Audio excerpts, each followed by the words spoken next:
Increasing infiltration attempts by Pakistan-backed terrorists have once again raised alarm in Jammu and Kashmir. Recently, Indian security forces foiled a major infiltration bid in the Nowshera sector, killing 2 heavily armed terrorists. This incident is part of a broader pattern as terrorists continue to exploit border vulnerabilities to enter Indian territory. As the region braces for the winter months, security forces are on high alert, stepping up operations to prevent further threats to peace and stability. On September 8, Indian security forces launched a coordinated anti-infiltration operation in the Nowshera sector of Jammu and Kashmir's Rajouri district. Acting on credible intelligence inputs, troops intercepted a group of heavily armed terrorists attempting to infiltrate into Indian territory from Pakistan-occupied Jammu and Kashmir. A fierce gun battle ensued, resulting in the killing of 2 Pakistani terrorists. Warlike stores, including assault rifles, grenades, and explosives were recovered from the slain terrorists.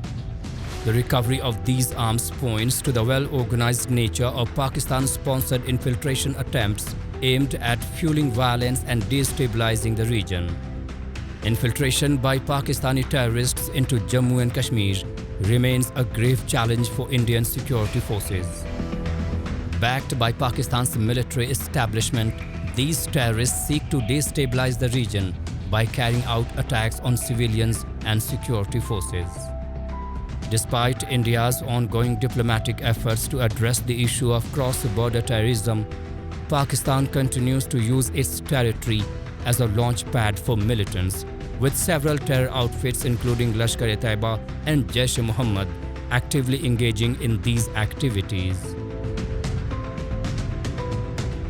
Pakistani army is providing support, Pakistani intelligence agency is providing support, Pakistan as a nation is providing support as far as cross-border terrorism is concerned.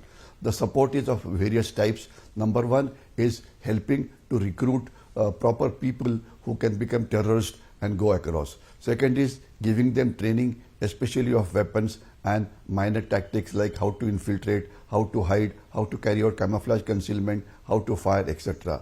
Third is providing them with financial support. Fourth is giving them arms and ammunition which they will take when they try and infiltrate. Earlier on August 29, the Indian Army successfully eliminated 3 terrorists attempting to infiltrate across the line of control in the Machal and Tangdhar sectors of Jammu and Kashmir. The LOC remains the primary infiltration route, with terrorists exploiting difficult terrain and adverse weather conditions to cross into Indian territory. Indian security agencies estimate that hundreds of terrorists are stationed at launch pads along the LOC, waiting for opportunities to infiltrate. Advanced surveillance systems, frequent patrolling, and counter-infiltration operations have helped to reduce the success rate of these attempts, but the threat persists, especially during periods of geopolitical tensions. With the winter season approaching, the security apparatus in Jammu and Kashmir is on the high alert, as the infiltration season often peaks during this time.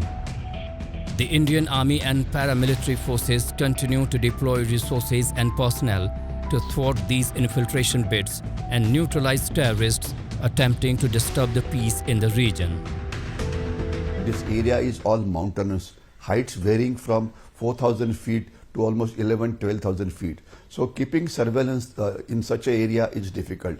Also, most of the area is completely forested. The moment forests are there, it is not easy to carry out surveillance. Also, what we have to understand is the second factor is the weather. At least 4 to 5 months in a year, it snows in this area, especially in the higher regions where the heights are more than 9,000 feet. When the snowfall takes place, the fence gets covered and infiltration becomes a bit easier. Also during snowfall, the visibility goes down. At times there are rains. Because of rains, the clouds come below, and therefore the visibility goes down. So that's another challenge. Pakistan's strategy of using infiltration as a means to achieve its objectives against India has proven futile and counterproductive, leading to significant repercussions both internally and internationally due to terrorism. Despite decades of supporting and facilitating infiltration into Kashmir, Pakistan has not succeeded in altering the status quo or achieving its political goals. Instead, Pakistan finds itself grappling with the adverse consequences of terrorism within its own borders. Pakistan's involvement in supporting terrorism has led to international condemnation and isolation.